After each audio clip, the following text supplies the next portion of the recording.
KPK Nurul Gufron terbukti melakukan pelanggaran etik. Sidang etik Dewas KPK menjatuhkan sanksi etik berupa teguran tertulis dan pemotongan gaji 20% selama 6 bulan. Dewas KPK menyebut Nurul Gufron terbukti menyalahgunakan pengaruh untuk kepentingan pribadi dalam membantu mutasi salah satu ASN di Kementerian Pertanian. Gufron dinilai telah melanggar peraturan yang melarang insan KPK menyalahgunakan kewenangan. Selain pemotongan gaji, Dewas menjatuhkan sanksi sedang berupa teguran tertulis agar Nurul Gufron tidak mengulangi perbuatan dan selalu menjaga dan menaati etik. Menyatakan Nurul Gufron terbukti menyalahgunakan pengaruh untuk kepentingan pribadi nomor 3 tahun 2021 tentang penegakan kode etik dan kode perilaku KPK.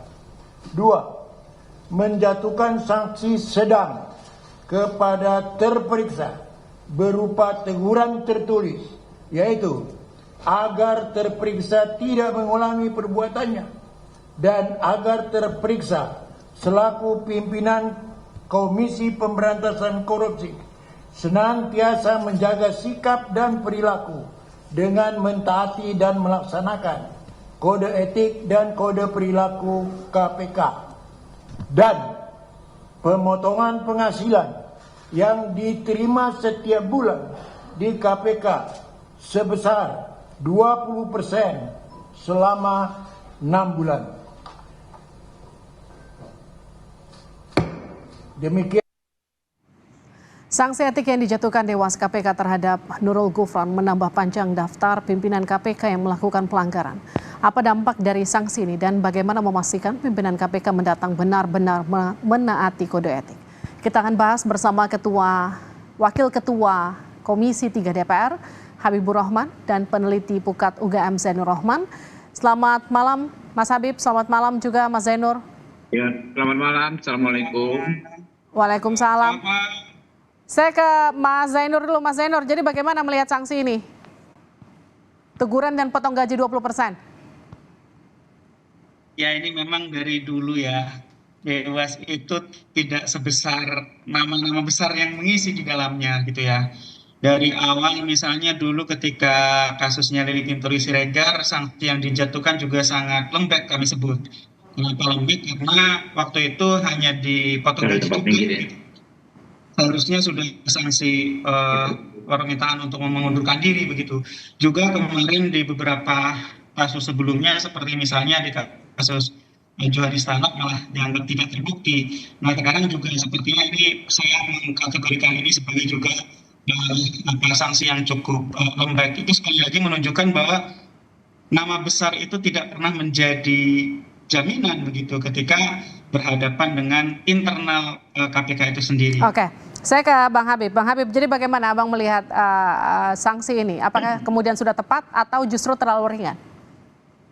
Kami tidak bisa melakukan judgement apakah terlalu tepat atau tidak. Kami dalam posisi menghormati ya putusan Dewan Pengawas dalam perkara ini ya, karena memang sudah sesuai dengan kewenangan yang mereka miliki.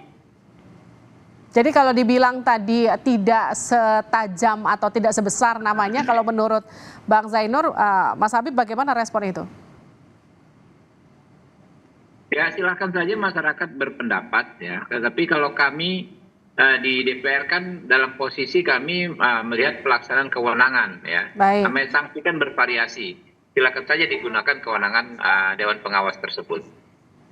Tapi gini, kalau bagaimana DPR kemudian melihat banyaknya pelanggaran etik yang dilakukan oleh pimpinan KPK? Apakah kemudian butuh koreksi atau butuh pengawasan lagi atau butuh kemudian nanti proses seleksi pimpinan KPK ke depannya agar lebih ketat lagi atau seperti apa?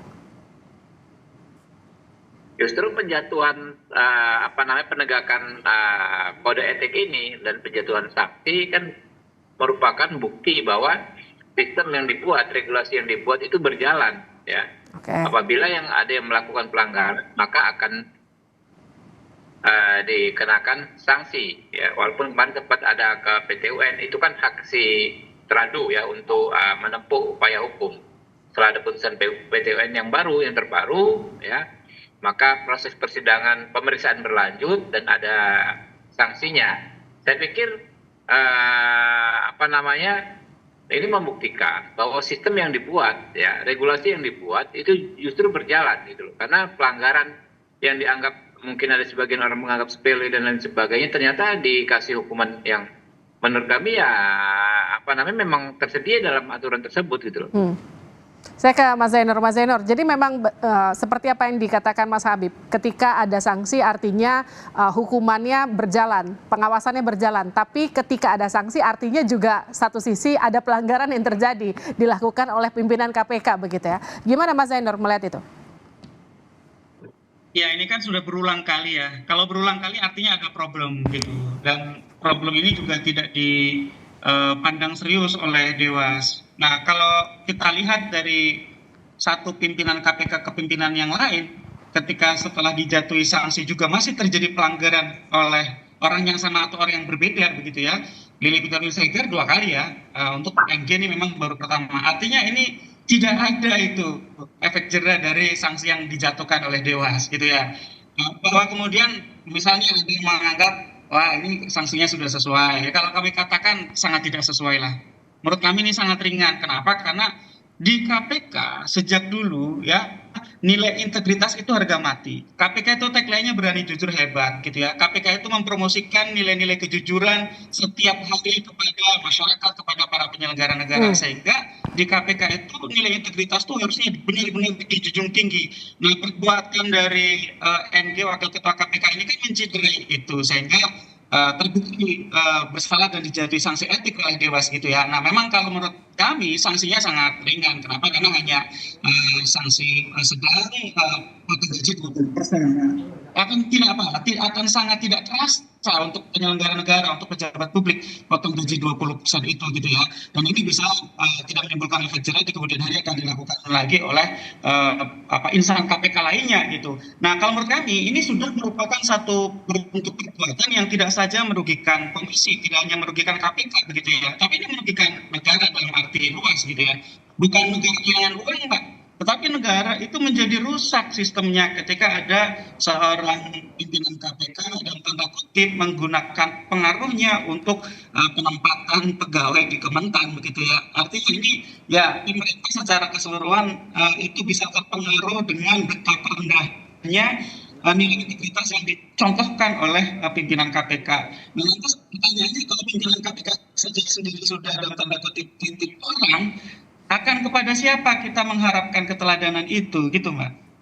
Ya, apakah kemudian ini juga secara tidak langsung merusak legitimasi KPK? Betul, sangat. KPK akan kehilangan landasan moral ketika mempromosikan, mengkampanyekan khotbah dakwah tentang nilai-nilai integritas gitu ya. Kenapa? Karena di KPK sendiri secara internal bahkan sudah merusak ke eksternal ya, ke Kementan ini merusak gitu ya. Itu ternyata tidak menegakkan nilai integritas. Ini kan di sini ada potensi perdagangan pengaruh, bahkan di sini juga ada potensi penyalahgunaan kewenangan gitu ya. Ada potensi bahkan sampai mungkin dalam bentuk tekanan begitu ya. Takutlah sama pimpinan KPK. Siapa sih penyelenggara negara yang tidak takut sama pimpinan KPK gitu kan? Apalagi penyelenggara negara tersebut kita tahu sendiri di Kementan kemudian terungkap banyak kasus gitu ya. Nah, karena itu menurut saya ini sudah merugikan level pemberantasan korupsinya sendiri yang dirugikan, tidak saja level komisi atau KPK-nya yang mungkin namanya tercoret gitu. Sehingga menurut saya sanksi yang tepat itu bukan sanksi sedang berupa pemotongan gaji 20%.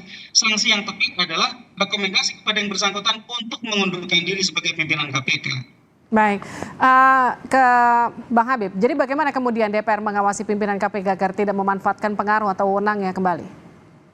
Ya, soal Dewas ini ya pada awalnya kan ditentang oleh banyak pihak karena dianggap akan mengganggu independensi pimpinan KPK ya, keberadaan Dewas.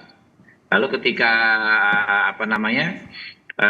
kemarin Dewas menjalankan tugas hampir 5 tahun ya, 4 tahun sekian, mulai ada yang kena sanksi dan lain sebagainya, timbullah semacam pertentangan antara Dewas dengan pimpinan KPK ya, saling berupaya menegasikan satu sama lain. Dewas mengatakan dalam raker sama kami ya bahwa kewenangannya tidak diatur secara jelas sehingga sulit untuk bersikap tegas. Oke. Kemudian pimpinan juga mengeluhkan soal keberadaan dewas ini. Nah, ini kan namanya proses ya, proses kita berhukum ya, mulai dari menyusun regulasi dan lain sebagainya kan dinamis. Tentu kami akan menyerap terus aspirasi dari masyarakat ya. Dinamika seperti ini. Dulu ditentang karena kita takut dianggap menghambat, sekarang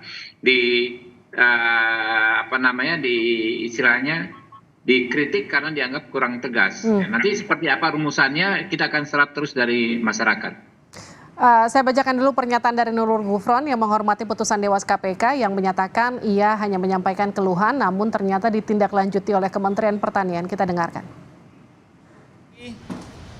Pertimbangan atas pembelaan saya yang ditolak tersebut dan saya tidak bisa ngapa-ngapain, artinya prosesnya sudah sesuai dengan prosedur. Saya juga telah memberikan pertimbangan bahwa saya menganggap perkaranya secara substansial bahwa saya tidak pernah minta bantuan, cuma itu ditafsiri oleh saudara Kasdi sendiri. Saya menyampaikan keluhan sebagaimana dipertimbangkan tadi, saya juga menyampaikan keluhan. Dan tapi oleh Kasdi kemudian ditanggapi sebagai permohonan bantuan dan kemudian dia menindaklanjuti. Jadi kalau menurut Gufron itu secara tidak langsung ia tidak meminta, tapi ia hanya menyampaikan kemudian ditindaklanjuti. Mas Zainur. Ya, tentu ruang pembelaan diri sudah diberikan dan digunakan oleh MG ya di hadapan Dewas.